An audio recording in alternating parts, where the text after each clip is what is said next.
The Hishaku. What is their endgame? Hello, my name is John from Monostory, and today we're going to be discussing what is the goals and motives of the Hishaku. In order for us to answer this question, we need to ask ourselves two questions. Firstly, who is the Hishaku? These are the villains in Kagurabachi.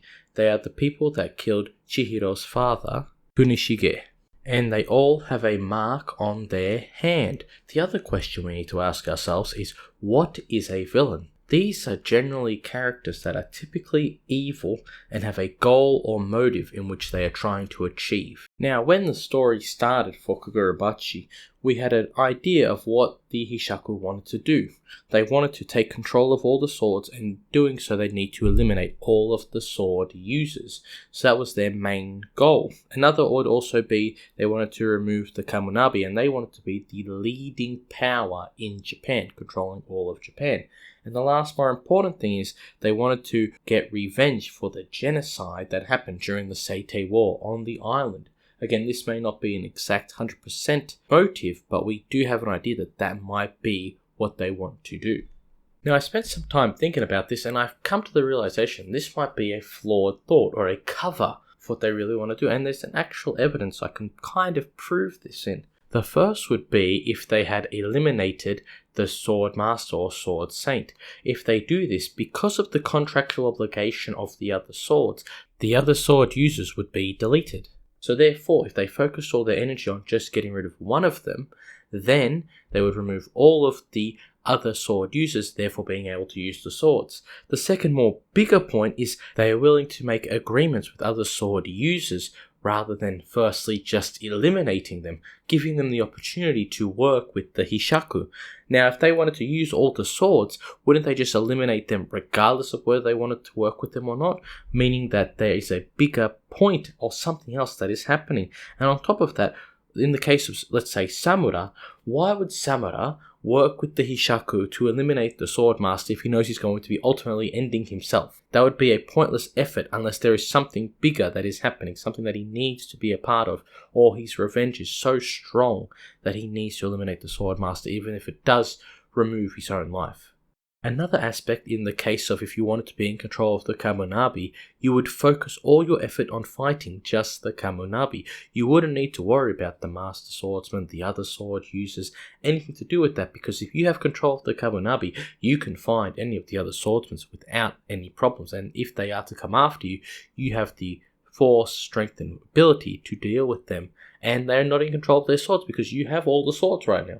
So you have the ability to literally take control of everything. So why don't you focus all your energy on doing that? And even if you wanted to stop the swords from being used, you already have the swords. The sword fighters are not going to be able to use them in any form of capability or capacity. And even bigger point is, if you are wanting to use the swords, why does nobody in the Hishaku other than one person use the swords once the users have been deleted or eliminated or cut from the contract? There's multiple ways this would have been done, and we only see one person using the sword.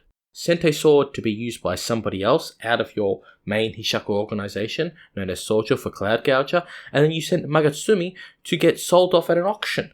But if you wanted to use these swords, you would have them with you. So if that was your main goal, you wouldn't be getting rid of them like they're trash, like they're not worth your time. So why would you be doing that? What are you trying to cover up? Because the Hishaku have done all this stuff to get rid of these swords, or make bargaining chips or tools with users of these swords to be able to work with them, rather than just eliminating all of them, taking the swords, going after the Kamunabi, deleting the Kamunabi, and you've now running Japan. You've done everything you need to do. So what are you trying to do? I mean, even if you were to get revenge, you could be in the Kabunabi, you could get revenge that way. But what is there something else that we are not aware of? And that is what we're going to look at, because there is something, I'm telling you, there is something. So now, what is the true goal of the Hishaku? Why are they doing all of this stuff? Whether it be create a smokescreen to show that they have power, to gain control, what are they trying to do? And the big important point is they are trying to bring someone or something back. They are trying to resurrect something. So we'll go over 2 points where we can analyze this and say that this is a very potential point.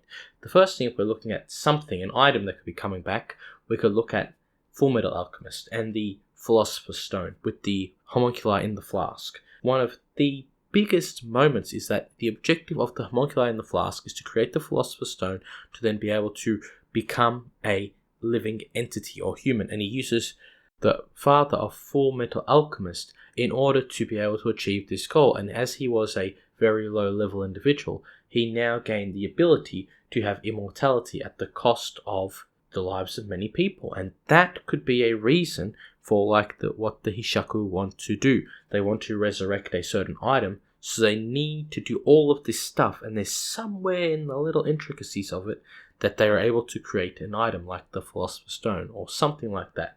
Now, the bigger and more important point, I think, is the resurrection of someone. We can easily look at this through Naruto and the resurrection of Madara, and how Madara came back from the dead through the use of the jutsu. And so we can look at that maybe with the Hishaku.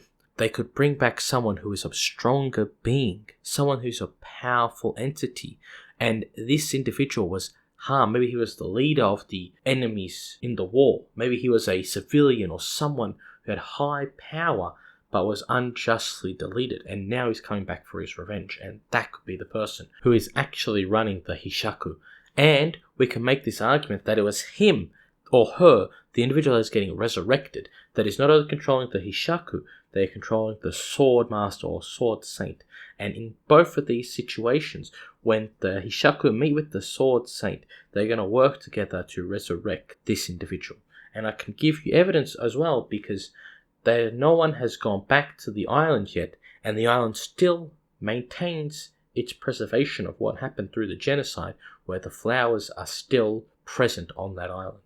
And that tells you there is something there that nobody wants to touch, and there is something that must be there that the Hishaku want. And they are doing all of this stuff to make sure that when they do resurrect the individual, that the swords cannot infect the Hishaku or this individual, and there is nothing that can get in the way of the destruction or new control or leadership of Japan. And that's my take on the motives of the Hishaku. I'm telling you, there is something bigger happening with these characters. This is too basic a level for the Hishaku and what they're trying to do here. And they could have done it so much more easier and so much more quicker. We should have already had the end of Kagurabachi if that was their main goal. I mean, how easy is it for them to just show up to the Kabunabi and be like, we're now in control, get out of here. I mean, they didn't even eliminate Chihiro. When Yuro saw Chihiro for the first time, he didn't get eliminated. I mean, they had his sword, they could have just eliminated him and then taken his sword and used it. I mean, it's that simple. What are they trying to do here that is so big that it's bigger than what we have been told as at the start of the story? Bigger than what we know? Well, we're going to have to wait and find out, but I'm very excited. I want to also hear what you have to say in the comment section below. What do you think are the motives of the Hishaku? Is there something more that I've not mentioned that you think is important? If you haven't already liked, subscribed, and pressed the bell button, please do so. This is John from Mono Story, and until next time, I will see you on another Mono Story. Dangerous!